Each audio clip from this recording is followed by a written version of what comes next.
നമസ്കാരം, പ്രവാസി മലയാളിയിലേക്ക് സ്വാഗതം. ഇറാനിൽ ഹിജാബ് വിരുദ്ധ പ്രക്ഷോഭം കൊടുമ്പിരി കൊണ്ടിരിക്കുകയാണ്. എന്നാൽ ഇതേക്കുറിച്ചുള്ള വാർത്തകളൊന്നും തന്നെ പുറം ലോകം അറിയുന്നില്ല. ഹിജാബ് ധരിച്ചില്ലെന്ന് ആരോപിച്ച കസ്റ്റഡിയിലെടുത്ത കുർദ് യുവതി മഹ്സ അമിനി കൊല്ലപ്പെട്ടതിന് പിന്നാലെയാണ് ഇറാനിൽ സർക്കാർ വിരുദ്ധ പ്രക്ഷോഭം പൊട്ടിപ്പുറപ്പെട്ടത്. പ്രക്ഷോഭം രാജ്യത്തെ 31 പ്രവിശ്യകളിലേക്കും വ്യാപിച്ചു. പ്രതിഷേധം കനത്തതോടെ ഇറാനിൽ WhatsApp, Skype, LinkedIn, Instagram social media പ്ലാറ്റ്ഫോമുകൾക്ക് നിയന്ത്രണം ഏർപ്പെടുത്തിയിരിക്കുകയാണ്.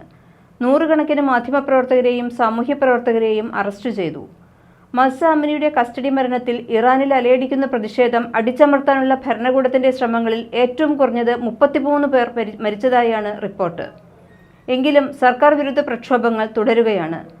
സ്റ്റേറ്റ് ടെലിവിഷൻ ചാനലിലെ തത്സമയ വാർത്താ സംപ്രേഷണം പോലും ഹാക്ക് ചെയ്തിരിക്കുകയാണ് ഡിജിറ്റൽ ആക്ടിവിസ്റ്റുകൾ. ചാനൽ ഹാക്ക് ചെയ്തത് ഇറാന്റെ പരമോന്നത നേതാവ് ആയത്തുള്ള അലി ഖമേനിയുടെ മുഖത്ത് ക്രോസ് ചിഹ്നം വരയ്ക്കുകയും തീപിടിപ്പിക്കുന്ന ചിത്രങ്ങളും ചേർത്തു. ഞങ്ങളുടെ യുവാക്കളുടെ രക്തം നിങ്ങളുടെ കൈകളിലാണ് എന്ന സന്ദേശവും എഴുതി കാണിച്ചു. ശനിയാഴ്ച രാത്രി 9-നാണ് ചാനൽ ഹാക്ക് ചെയ്തത്. 22-കാരിയായ മഹ്സ അമിനിയുടെ മരണത്തെ തുടർന്നാണ് ഇറാനിൽ പ്രതിഷേധം ഉയർന്നത്. ഖമേനി ഉദ്യോഗസ്ഥരെ കാണുന്നതിൻ്റെ ദൃശ്യങ്ങൾ ഹാക്ക് ചെയ്ത് തടസ്സപ്പെടുത്തി. ഞങ്ങൾക്കൊപ്പം ചേരൂ, എഴുന്നേൽക്കൂ എന്ന മുദ്രാവാക്യവും ഏതാനും സെക്കൻഡുകൾ എഴുതി കാണിക്കുകയും 3 സ്ത്രീകളുടെ ബ്ലാക്ക് ആൻഡ് വൈറ്റ് ചിത്രങ്ങളും പ്രദർശിപ്പിച്ചു. ഹിജാബ് കൃത്യമായി ധരിച്ചില്ലെന്ന് പറഞ്ഞ് കസ്റ്റഡിയിലെടുത്ത മഹ്സ അമിനി പോലീസ് കസ്റ്റഡിയിൽ കൊല്ലപ്പെട്ടിരുന്നു.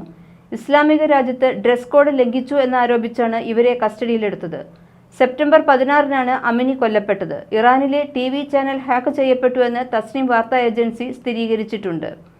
ഇറാനിലെ ഹിജാബ് വിരുദ്ധ സമരക്കാർക്ക് പിന്തുണ പ്രഖ്യാപിച്ച് അമേരിക്കൻ പ്രസിഡന്റ് ജോ ബൈഡൻ രംഗത്തെത്തിയിരുന്നു. വൈറ്റ് ഹൗസ് വെബ്സൈറ്റിലാണ് ബൈഡന്റെ പ്രതികരണം പ്രസിദ്ധപ്പെടുത്തിയത്.